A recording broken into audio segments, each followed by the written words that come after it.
So she buried herself in the laundry basket this time. Isn't that right, Mal? You just being weird? Yeah. Yeah. And weirder than the time you were licking the coconut scented soap off the bottom of the shower? Yeah, about that weird. Okay.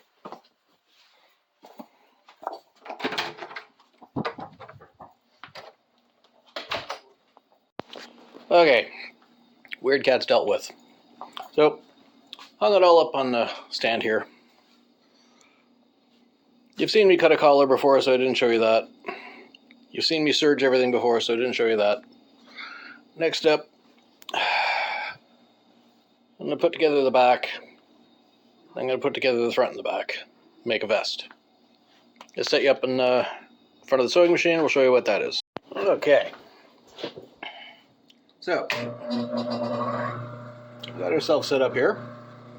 Line up these corners. And again, standard 1/2 inch seam allowance. And standard back stitch.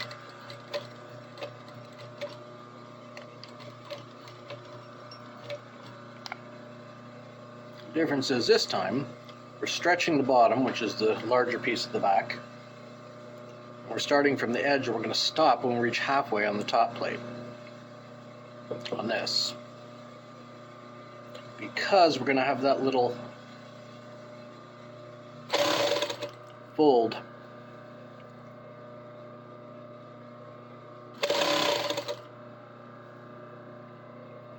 in the back, because it's actually bigger than the yoke. And this particular material has a little bit of stretch side to side, though not top to bottom, which is fine.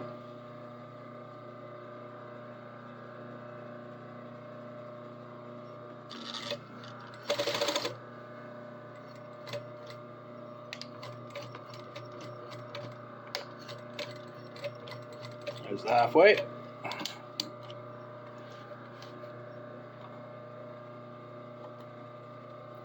Again, like we did with the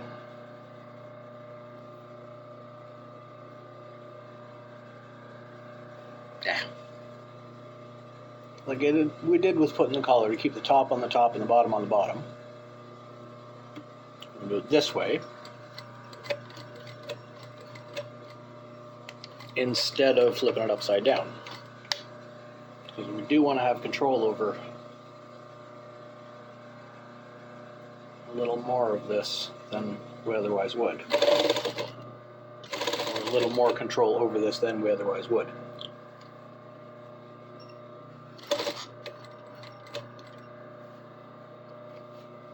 And it's light enough we can shove it underneath the machine that way.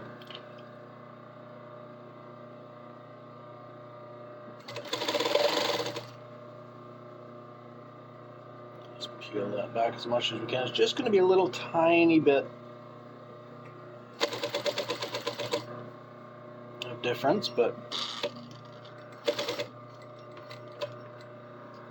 you just meet the end of the other stitch.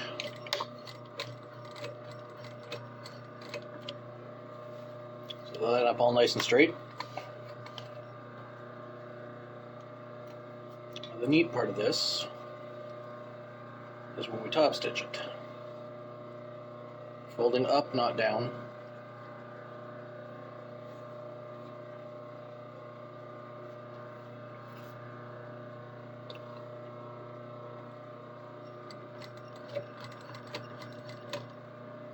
The brown and gray thread, or gray-brown, I guess you would call it, thread.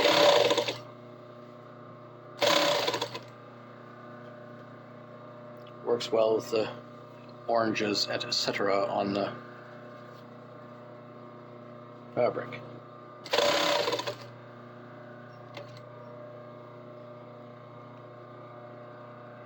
Try and get this thing to sit neatly, like folded, this little tiny little pleat there. Just get it to sit quite even. We go over it.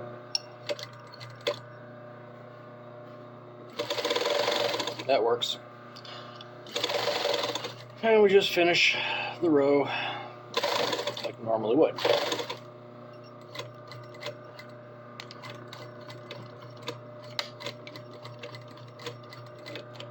backstitch the top, and there we go. And again, the difference between it being a Hawaiian shirt or it being a dress shirt like this one is that little pleat. It's usually a little bigger than this, but as it stands, there we go, tiny little pleat in the middle. Not easy to spot, but yeah, makes a neat little design choice. Okay, is that next step? Attach 2 front pieces.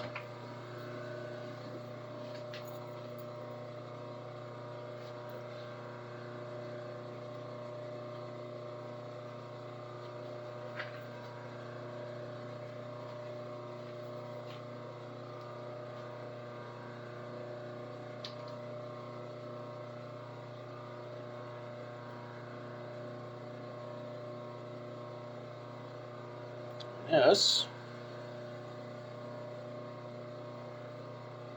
This is going to be interesting because that has a stretch to it. Does this have a stretch to it? No, of course not. Oh well. What we're going to have to do there is put another little center plate in this one. This will be a little bigger.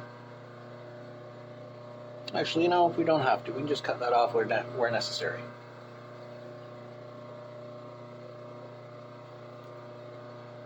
Sure, sitting the right way. We're going to work from the collar back towards the end there. We'll have our 18 inches we need, which is fine.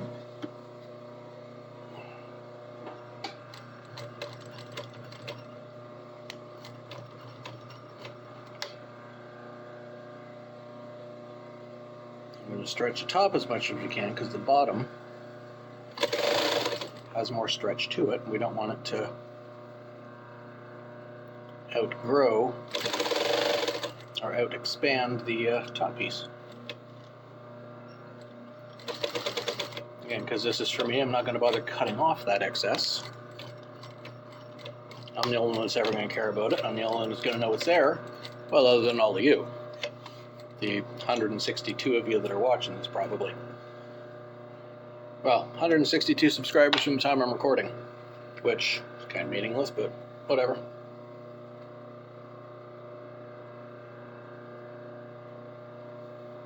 Let's get this top stitched.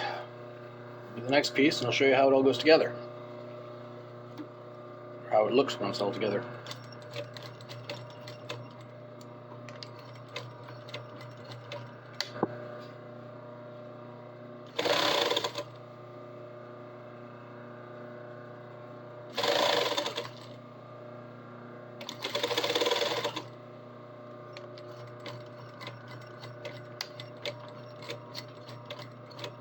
Alright.